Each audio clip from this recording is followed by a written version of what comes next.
Tonight, 100 days in, and President Trump is just getting started. From immigration to tariffs to America's profile on the world stage, how the president has changed the country. Struggling in a new wave of polls, President Trump is facing court battles over deportations and shifting gears on tariffs. We're in battleground Michigan talking to Americans with mixed reviews.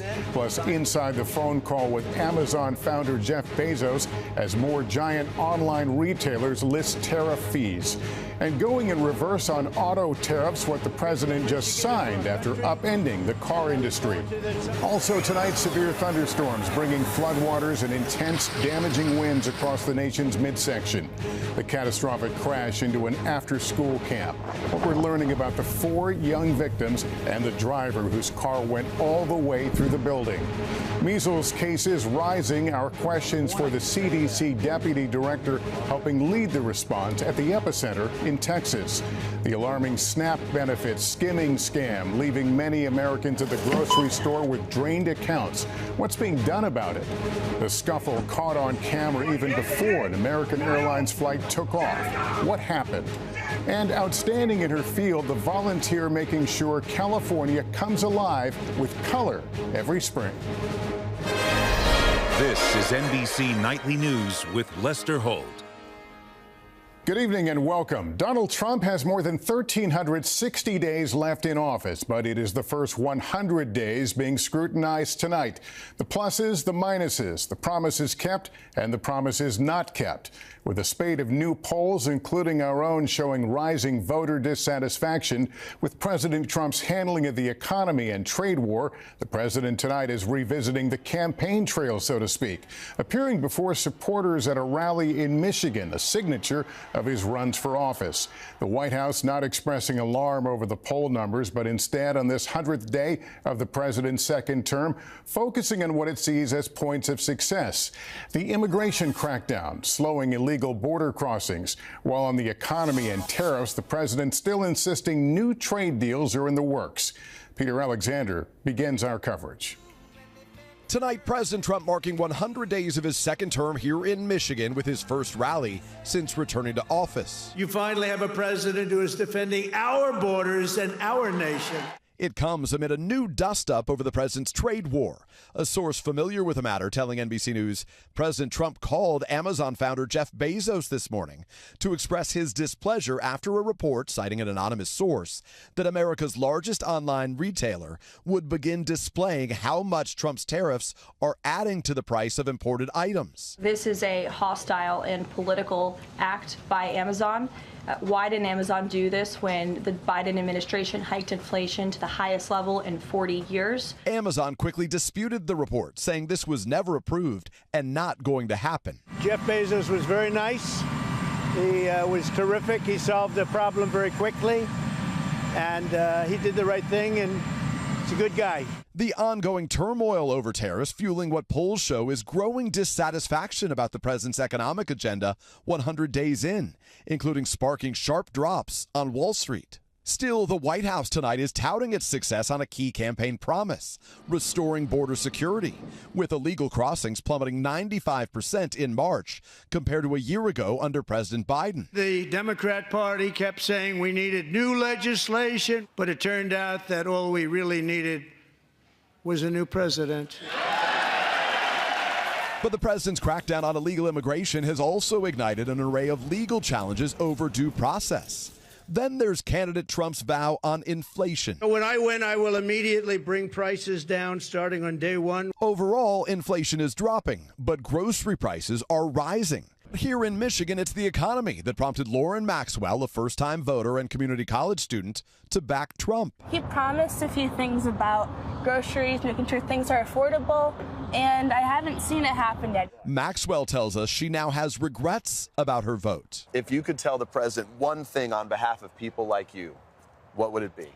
It would be to have more compassion, a little more empathy for the decisions he's making and the people that they affect. We also met Misty Robinette, a lifelong Democrat and longtime union auto worker who voted for Trump. How's the president done? He's done good. But she has short-term concerns about his tariffs. The prices of cars going skyrocket to where people can't afford them. You say in the long run it's got to happen. It does have to happen. We need more jobs here in America. Her message to the president's critics: give him more time. If you could vote for Donald Trump again, 500%. I would. would. I would. He's what we need. And Peter, one of the most striking themes of the second Trump presidency so far is how much he's done by executive order. Lester, the president has signed 140 executive orders in his first 100 days, far outpacing his recent predecessors. But he's also just signed 5 bills into law, the fewest since President Eisenhower. Still soon, he'll be counting on congressional Republicans to get a major tax cut bill to his desk. Lester? Peter Alexander starting us off. Thank you. President Trump is changing the rules on some auto tariffs. Welcome relief for the industry, but also adding to the confusion for a sector that has been subject to back and forth throughout the first 100 days of the administration. Brian Chung has more. I think the biggest thing is that it's not us versus you. It's not Canada versus U.S. For Canadian auto parts maker Brendan Lane, the Trump tariffs have been a roller coaster of turmoil.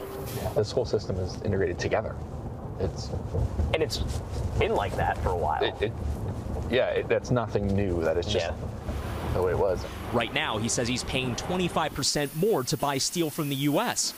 And he worries about the future tariffs he could face, given that his company crosses the U.S.-Canadian border 4 times to make its parts. Yes, we've got everything ready. His car door latches, for example, get treated for rust protection at this factory in Warren, Michigan. Tell me about the impact of these tariffs. What is that going to do to your business? It's not good. It's tough to plan for. You don't have that sort of margins in your work. Today, for Lane and car part makers like him, another change to the rules of the road. We just wanted to help them during this little transition, short term. A new order from President Trump designed to ease burden on the auto industry. Still in place, 25% tariffs on imported vehicles, and starting later this week, 25% on parts outside of the USMCA trade agreement.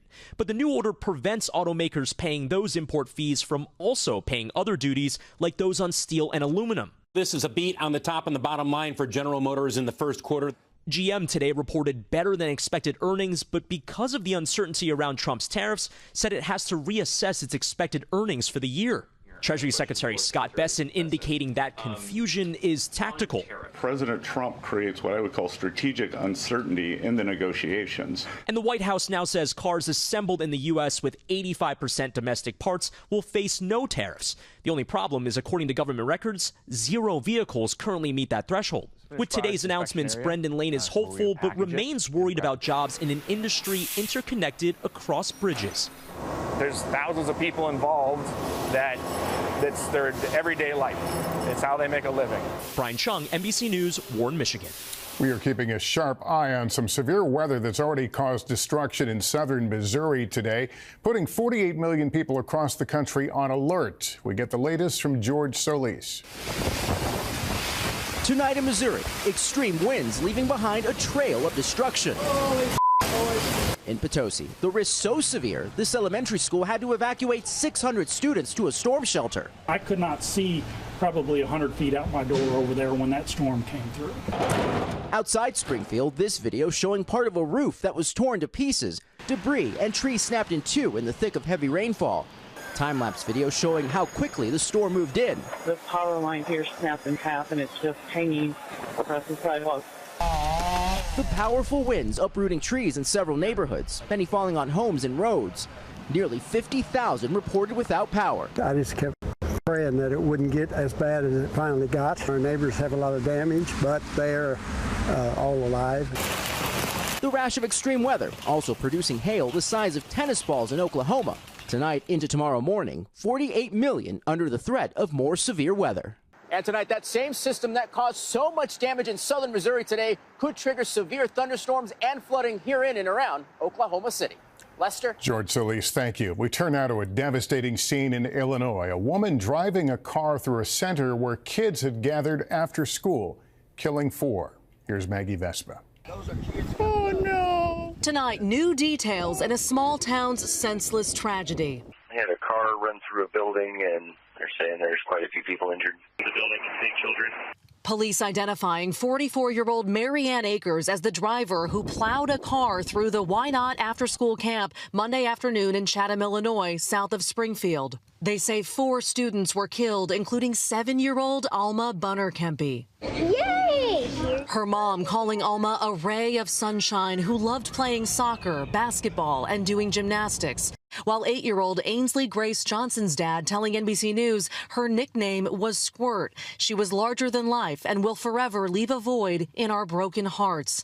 State police say 6 more kids were injured, 1 still in critical condition. Look at these tire tracks here. According to police, Akers left the road, drove through this massive field, across the street here, and then crashed clear through the camp just behind me. The back of the building had been blown out. There was insulation, debris everywhere. Taylor Godwin lives next door and saw the aftermath. I turned to the left, and unfortunately, there was a dead child. So you saw a dead child? Yes. Every single one of those families now has said goodbye to their kid for the last time. Entire life just gone. Police say it does not appear to be a targeted attack and that Akers is not in custody as the cause of the crash remains under investigation. They're awaiting toxicology results. Until 2022, she was a food service employee at the local school district. NBC News has reached out to Akers, but has not yet heard back. It is just horrible, Maggie. Police are still trying to nail down why this happened. Yeah, Lester, that's exactly right. They note they're still waiting for those toxicology results. Meantime, camp organizers here note that local security cameras captured Akers driving through that field, which could be key. Meanwhile, local schools canceling in-person classes until Friday. Lester. Okay, Maggie, thanks. Now to key testimony in Karen Reed's second murder trial. She's accused of killing her police officer boyfriend with her car. Our Emily Aketa with the latest on the widely watched case. In the second week of Karen Reed's retrial in the death of her boyfriend, a highly anticipated witness taking the stand. I was literally just stunned. I mean, there he was. Jennifer McCabe growing emotional, recalling the morning her friend John O'Keefe's body was found. I had told her, Karen, I saw you guys outside of my sister's house. And then she told me she didn't remember being there. And then she went on to say, she started saying, could I have hit him? Did I hit him?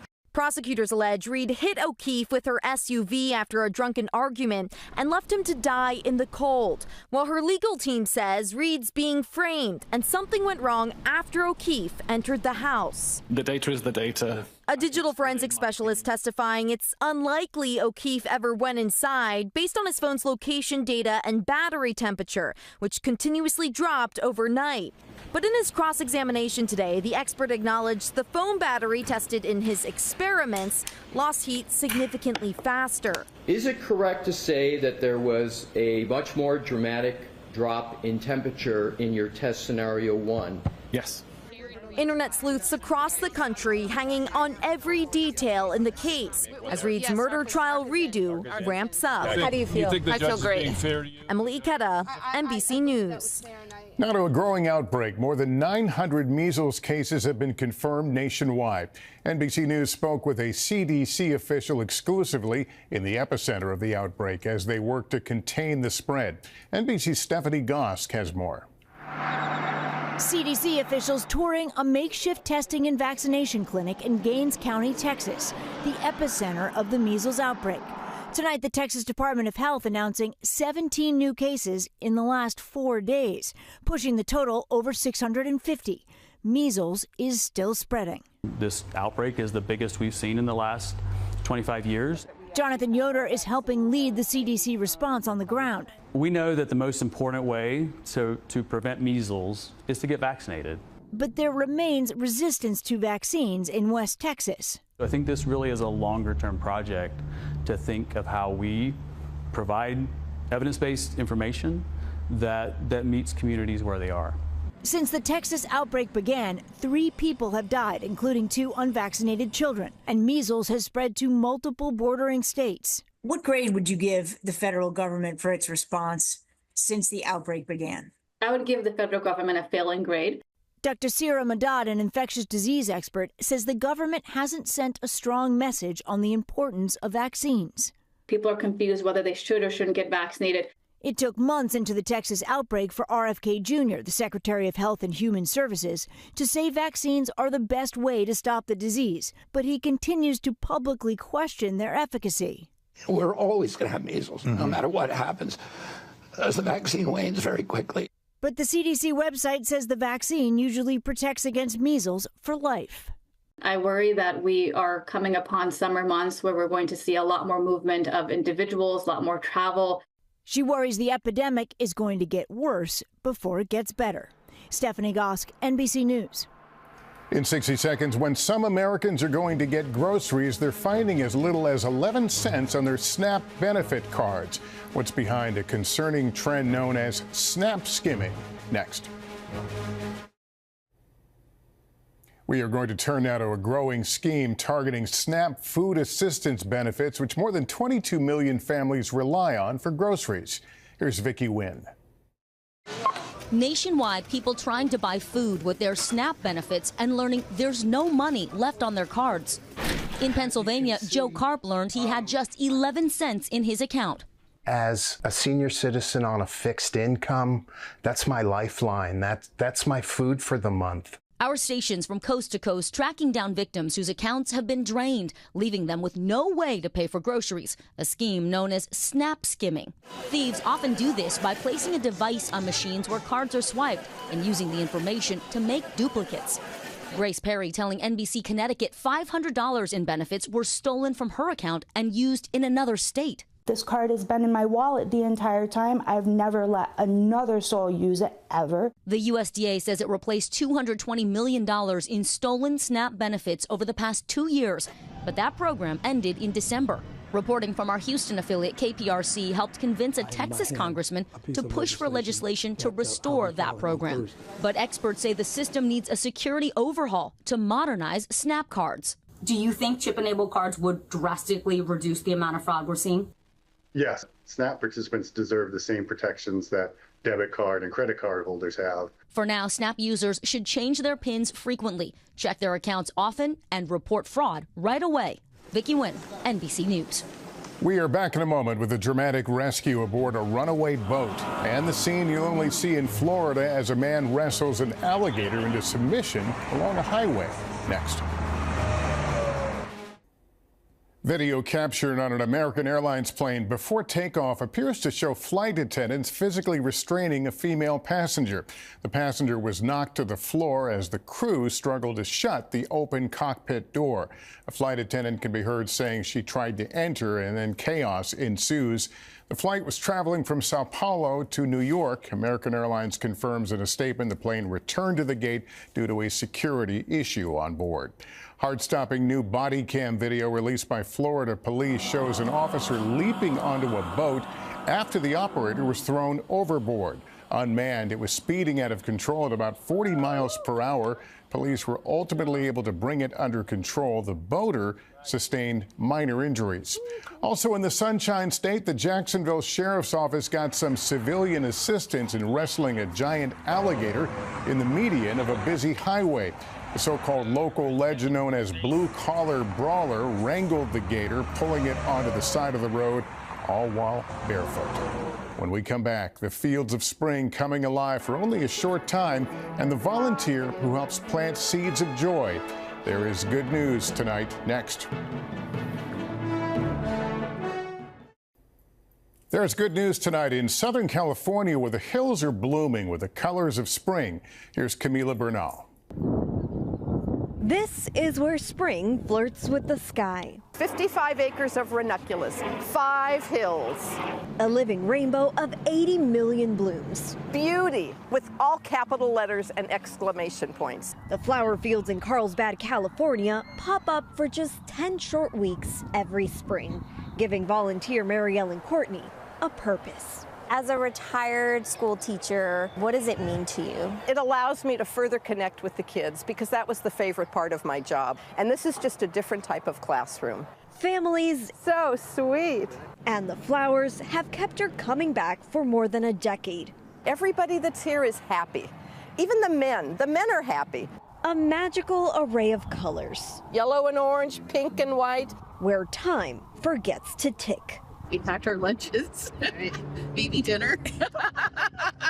It's quite the photo op, and when you're competing against 10,000 other people on a busy day, it may take up to an hour to get a photo right here.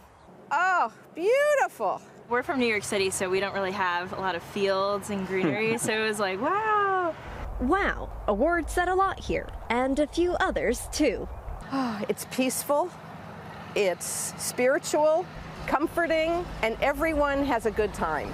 Camila Bernal, NBC News, Carlsbad, California. It makes me happy. That's Nightly News for this Tuesday. Thank you for watching. I'm Lester Holt. Please take care of yourself and each other. Good night.